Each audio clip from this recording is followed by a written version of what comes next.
आगरा में खेरागढ़ पुलिस ने अवैध हथियारों की तस्करी करने वाले 2 तस्करों को गिरफ्तार किया है। एसओजी पश्चिमी जोन और सर्विलांस सेल की संयुक्त टीम ने सैफू बॉर्डर के पास घेराबंदी कर दोनों को पकड़ा है।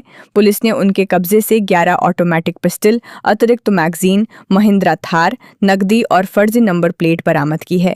एडिशनल कमिश्नर सचिंद्र पटेल ने बताया कि पुलिस को सूचना मिली थी कि 2 युवक बड़ी मात्रा में अवैध हथियारों की खेप लेकर क्षेत्र से गुजरने वाले हैं।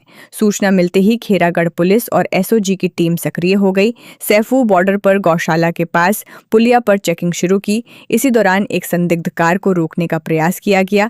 पुलिस को देखते ही वाहन सवारों ने भागने की कोशिश की, लेकिन टीम ने घेराबंदी कर दोनों को मौके से गिरफ्तार कर लिया।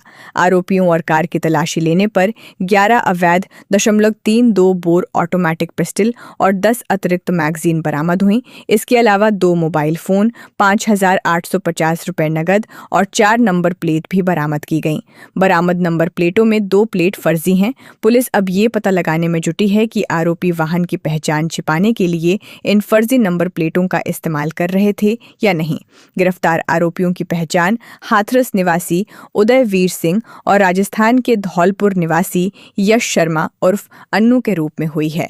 दोनों लंबे समय से अवैध हथियारों की तस्करी के नेटवर्क से जुड़े हुए हैं।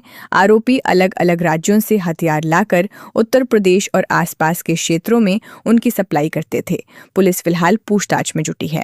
देखिए, ये अपराध की रोकथाम और अपराधियों के खिलाफ सख्त कार्रवाई को लेकर के आगरा पुलिस के द्वारा बहुत अच्छा काम किया गया, जिसमें डीसीपी वेस्ट आदित्य और उनके एसओजी सर्विलांस की टीम और थाने की टीम के द्वारा ये 2 अभियुक्तों की गिरफ्तारी की गई है। ये बेसिकली 2 हथियारों के तस्कर हैं, जो उदयवीर सिंह जो हाथरस का रहने वाला है और दूसरा अभियुक्त यश शर्मा जो धौलपुर राजस्थान का रहने वाला है।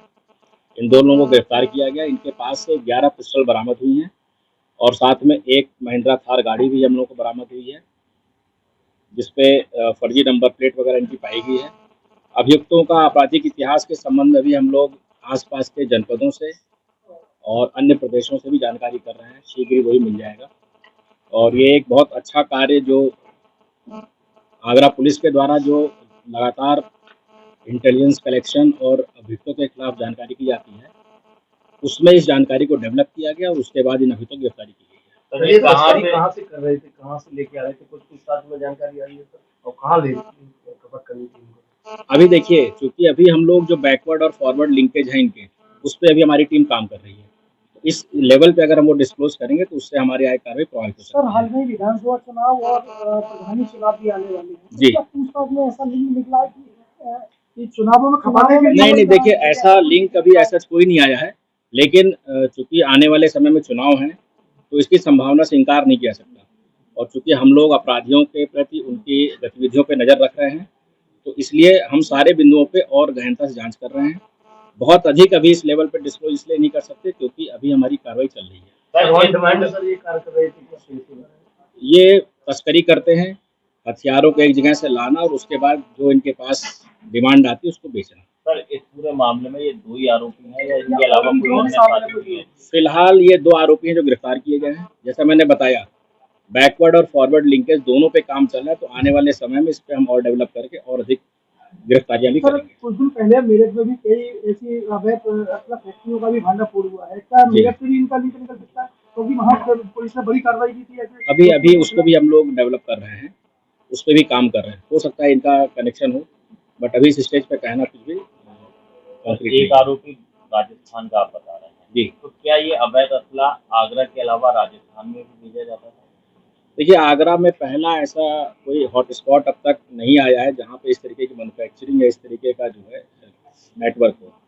तो हमारा जो मध्य प्रदेश है, जो राजस्थान है, जो अन्य बॉर्डर के ज़िले हैं, उस पर भी हम लोग इस नेटवर्क को डेवलप कर रहे हैं कि वहाँ से क्या कनेक्शन है। तो जैसा भी आपने बताया कि ये डिमांड पर ही जो है सप्लाई करते थे, तो जो 11 पिस्टल कभी बरामद हुई है, तो क्या उन लोगों के नाम इन्होंने बताया कि किनको दी जानी थी? इन्होंने कुछ लोगों के नाम बताए हैं, लेकिन मैंने कहा कि अभी उसको हम डिस्क्लोज नहीं कर सकते क्योंकि उस पर अभी हम काम कर रहे हैं। उसको पहले कॉन्क्रीट कर लें, उसके बाद ही फिर उस पर हम कुछ डिटेल बता पाएंगे। सर, इनमें से किसी फैक्ट्री का लिंक भी मिला है या फिर ये लोग सीधे मैन्युफैक्चर वगैरह से चलाते थे?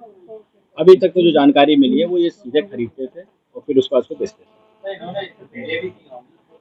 ये नाम आए हैं। नहीं, अगर वैसा वैसा कुछ आपराधिक इतिहास निकल के आता है जो अभी हम लोग पता कर रहे हैं, तो फिर उस पर भी काम करेंगे। पिस्टल की कीमत कितनी बताइए, कितने बेचते हैं? पिस्टल की कीमत तो डिमांड के हिसाब से कोई भी क्या दे सकता है, उस पर हमारा क्या टिप्पणी कर सकते हैं। टीम का ये गुरुवर्ग है क्या, पुलिस की तरफ से इनको टीम को इनाम भी दिया जाएगा? नहीं, देखिए ये खेरागढ़ पुलिस, एसओजी सर्विलांस और डीसीपी वेस्ट आदित्य साहब के द्वारा ये बहुत ही अच्छा एक काम है। 11 पिस्टल की बरामदगी अपने आप में एक बहुत बड़ी रिकवरी है और इसके लिए पूरी डीसीपी साहब और उनकी टीम बधाई के पात्र हैं और इसमें इनको कैश रिवॉर्ड और गुड एंट्री भी दी जाएगी। तो बाहर